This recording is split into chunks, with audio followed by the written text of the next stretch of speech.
Lecture में हमें पढ़ने हैं reaction due to R O bond cleavage. हम पढ़ रहे थे अल्कोहल, जिसमें हमने पिछले लेक्चर में हमने पढ़ा था जब भी आर में से OH के बीच में क्लीवेज होगा, मतलब OH बॉन्ड टूटेगा तो किस टाइप की रिएक्शन होगी। उसमें हमने रिएक्शन विथ मेटल पढ़ी थी। उसके बाद one of the most important reaction जिसका नाम था स्टेरिफिकेशन रिएक्शन, हमने वो पढ़ी थी। लेकिन आज हमें पढ़ना है अगर ROH ये बॉन्ड क्लीवेज ना होते हुए बॉन्ड क्लीवेज हो R और O के बीच में, मतलब OH पूरा ही मॉलिक्यूल अगर हम निकल जाए तो तब जाके रिएक्शन में क्या होगा। तो आज जो हमें रिएक्शन पढ़नी है वो रिएक्शन में पढ़नी है जब हमारे ROH में OH निकले और हमारा क्या बने, कार्बोकैटायन बने।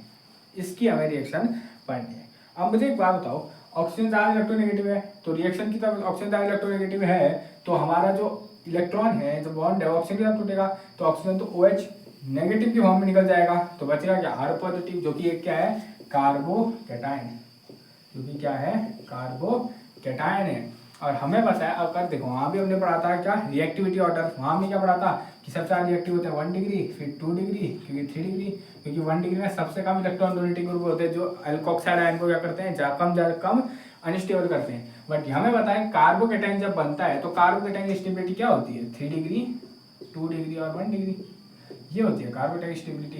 तो यही स्टेबिलिटी क्या आएगी, इधर काम आएगी। तो ये भी याद रखना, अगर कभी ROH में OH के बीच में क्लीवेज होता है और H के बॉन्ड के बीच में क्लीवेज होता है तो रिएक्टिविटी का ऑर्डर होता है 1 डिग्री, 2 डिग्री और 3 डिग्री। लेकिन अगर RO के बीच में क्लीवेज होता है तो रिएक्टिविटी का ऑर्डर होता है 3 डिग्री, 2 डिग्री और 1 डिग्री। ये बताने चाहिए, क्योंकि ROH के क्लीवेज में हमारा कार्बोकैटायन बनता है। तो मैक्सिमम रिएक्शन जो है वो हमने पढ़ रखी है, जो कि आज हम डिस्कस करने वाले इस टॉपिक में, मतलब इस लेक्चर में। ज़्यादा कोई बड़े नहीं है, ठीक है, शुरू करते हैं। सबसे पहले आता है हमारा रिएक्शन विथ PCl3 या PCl5। अगर हम कभी PCl3 और PCl5 का रिएक्शन करें, ये सारी पुरानी ही रिएक्शन है जो कि हमने लिटरली पढ़ रखी है फर्स्ट चैप्टर में, PCl3 और PCl5 का रिएक्शन में।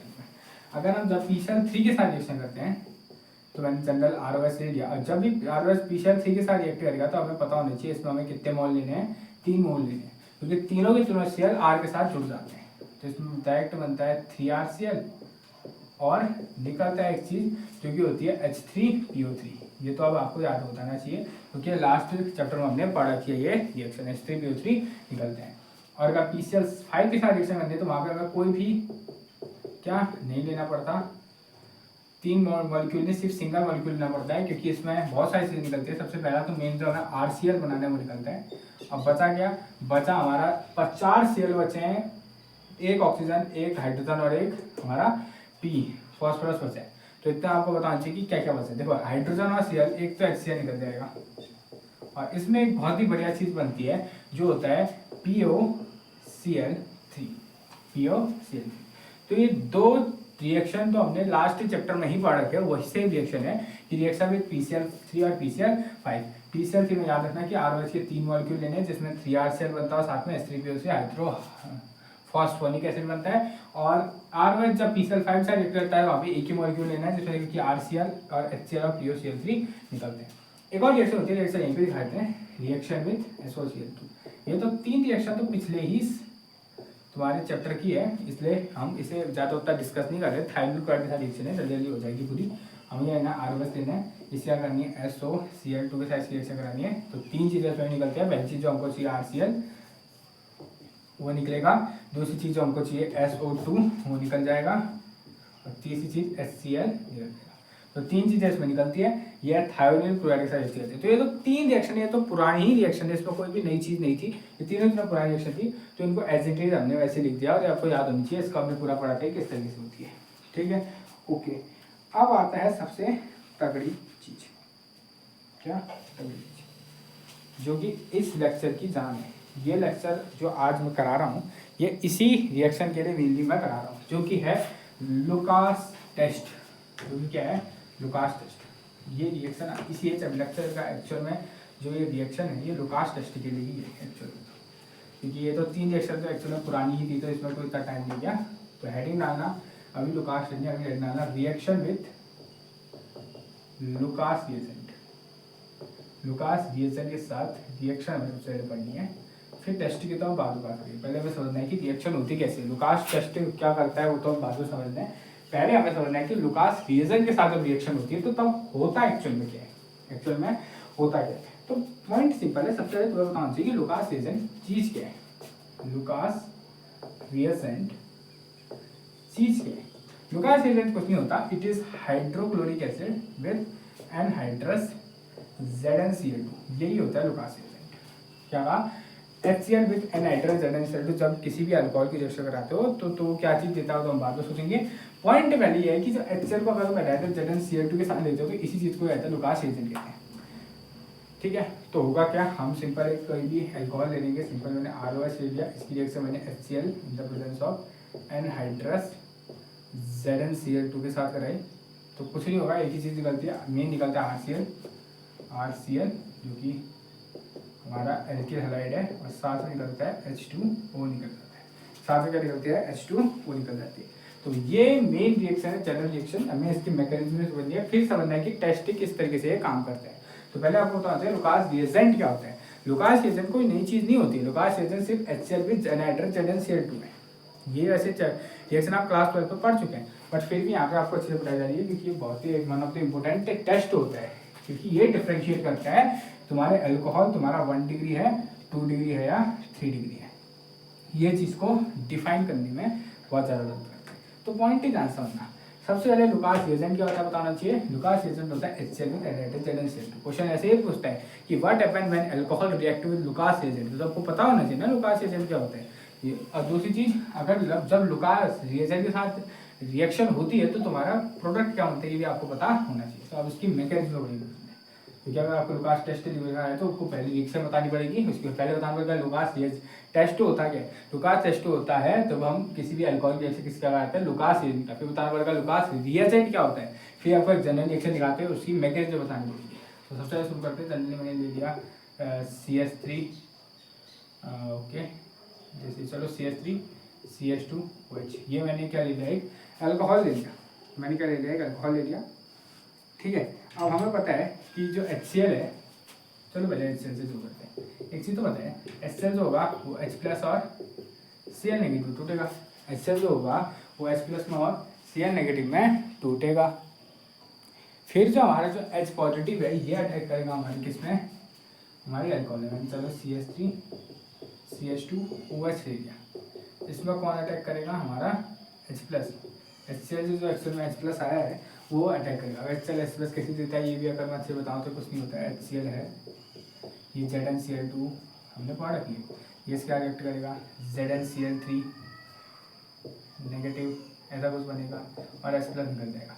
ये जान लो, इतना जानने की आवश्यकता नहीं है कि कैसे होता है, बट H+ अगर आएगा तो रिएक्शन किसके साथ करेगा, अल्कोहल के साथ रिएक्शन करेगा। अल्कोहल के साथ रिएक्शन करेगा तो ऑब्वियसली तुम्हें पता है एक नियम तो ऑर्गेनिक केमिस्ट्री में हमेशा से है, मैंने स्टेरिफिकेशन रिएक्शन पढ़ाई थी तब भी बताया था कि अगर ऑक्सीजन को वहीं पे प्लस चार्ज देता है अपनी लोन पे देता है, ऑक्सीजन ये डायनमिक बन के अपनी लोन पे देगा और उससे बॉन्ड बना देगा, तो CH3 CH2OH2 बन जाएगा। ऑक्सीजन अपने इलेक्ट्रॉन देते इसमें आएगा प्लस चार्ज। हमें बताया कि ऑक्सीजन में प्लस चार्ज स्टेबल होता है तो ये बॉन्ड ऑक्सीजन के साथ टूटेगा और यहाँ से H2O निकल जाएगा। तो हमें मिलेगा क्या, CH3 CH2 प्लस कार्बोकेटाइन मिलेगा। अब ये जो कार्बोकेटाइन है जो यहाँ पे Cl टूटा था इसके साथ रिएक्ट करेगा Cl नेगेटिव और फाइनली मेरे को बना के देगा क्या, CH3 CH2 Cl, alkyl halide, alkyl halide. ये होती है तुम्हारी general mechanism of Lucas test. Lucas test की मैकेनिज्म ये होती है। तो आपको बताना चाहिए होता क्या है। लुकास टेस्ट होता क्या है, जिसमें हम अल्कोहल की रिएक्शन किसके साथ जाता है, लुकास रिएजेंट के साथ जाता है। लुकास रिएजेंट होता है HCl विद एनहाइड्रस ZnCl2। जब भी हम इसके रिएक्शन अल्कोहल के साथ जाते हैं तो एक बनता है अल्काइल हैलाइड, साथ में निकलता है पानी, और फिर ये रिएक्शन है HCl से हमारा H+ और Cl नेगेटिव टूटता है, टूटना एनहाइड्रस ZnCl2 की वजह से होता है। उसके बाद जब H पॉजिटिव आता है वो अटैक करता है हमारे अल्कोहल पे ऑक्सीजन देखता है, दानवीर बनता है, जोड़ देता है, H2O फिर निकलता है, प्लस चार्ज आने की वजह से H कार्बोकेटाइन बनता है, कार्बोकेटाइन पे अटैक करता है Cl नेगेटिव में और लास्ट में अल्काइल हैलाइड को बना देता है। तो ये तो हो गया लुकास रिएक्शन कैसे होती है। अब लुकास रिएक्शन टेस्ट किस तरीके से होता है ये समझना है। तो अब हेडिंग डालना है लुकास टेस्ट। ये जो हमें पढ़ा है लुकास रिएजेंट कैसे काम करता है, लुकास टेस्ट क्या करता है। लुकास टेस्ट तो कुछ नहीं होता है, ये सब लुकास टेस्ट क्या होता है। Lucas test. लुकास टेस्ट होता ही है कि जब भी हमारा अल्कोहल लुकास रिएजेंट के साथ रिएक्ट करता है, अल्कोहल डिफरेंट टाइप का हो सकता है, 1 डिग्री अल्कोहल हो सकता है, 2 डिग्री अल्कोहल हो सकता है और 3 डिग्री अल्कोहल हो सकता है। और जब भी ये अल्कोहल हमारे किसके साथ रिएक्ट करता है, हमारे लुकास रिएजेंट के साथ रिएक्ट करता है, तो कुछ चीज़ें होती है। वो कुछ चीज़ें क्या होती है, ध्यान समझना। पहली चीज़ होती है कि लुकास रिएजेंट जो होता है, अगर मैं उसमें 3 डिग्री अल्कोहल के साथ रिएक्ट कराता हूँ तो वो इंस्टेंट टर्बिडिटी शो करता है, इंस्टेंट टर्बिडिटी। अगर टर्बिडिटी अगर समझ में आता है, टर्बिडिटी का मतलब होता है दुधिलापन। जैसे दूध के ऊपर जैसे दुधलापन आ जाता है, वैसे जब रिएक्शन के ऊपर वैसे सफ़ेद सफ़ेद झाग टाइप का, जैसे दूध या मट्ठे में छाछ जैसे झाग बनता है ऊपर, वैसा टाइप का आ जाता है, समझ क्या सकता नहीं है। ऐसे टाइप की टर्बिडिटी तुरंत दिख जाती है। ये मैंने अल्कोहल पड़ा, ये मैंने इससे पकड़ा डाला, जैसे डाला रिएक्शन हुई और इस टाइप की टर्बिडिटी अगर तुरंत दिख गई तो वो कैसा अल्कोहल होगा, 3 डिग्री अल्कोहल होगा। लेकिन अगर टर्बिडिटी कुछ समय बाद मतलब आफ्टर 5 मिनट के बाद आई, आफ्टर 5 मिनट के बाद क्या आई, टर्बिडिटी आई, तो क्या होगा, हमें समझ जाना है कि कुछ समय बाद आने का मतलब क्या होता है, ये 2 डिग्री अल्कोहल है। 5 से 10 मिनट के बाद आती है टर्बिडिटी, किसमें, 2 डिग्री अल्कोहल है।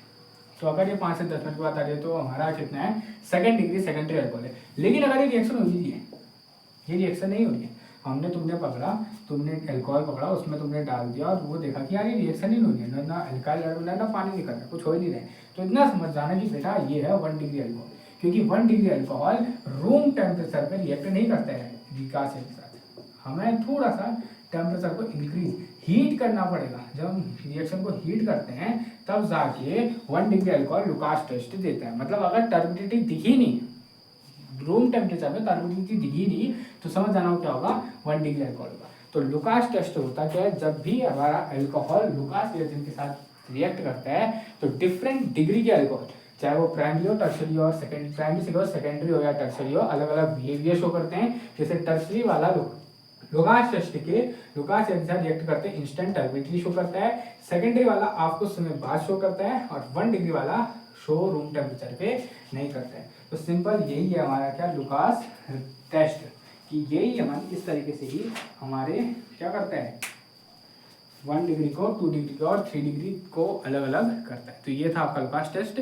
इससे शॉर्ट नोट आ सकता है एग्जाम में, आपको बताना चाहिए क्या होता है, अगर आएगा तो आपको ऐसे बताना है। सबसे लुकास रिएजेंट क्या होता है, रिएक्शन कैसे होती है, मैकेनिज्म कैसे होता है, उसके बाद लास्ट में टेस्ट एग्जाम है। ठीक है, तो आज के लेक्चर के इतना ही, मिलते हैं अगले लेक्चर में। जय हिंद, जय भारत।